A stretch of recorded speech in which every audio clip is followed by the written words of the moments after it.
make bloom to the object. Select object, go to render property,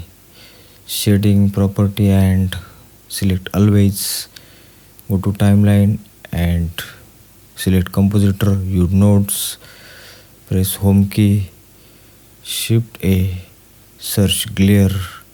add a glare node middle to the both nodes,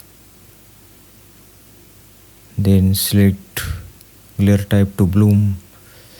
surface to emission, increase the strength and select the color,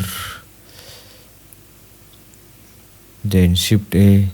select light, area light and place to the front of bulb and select color, then shift A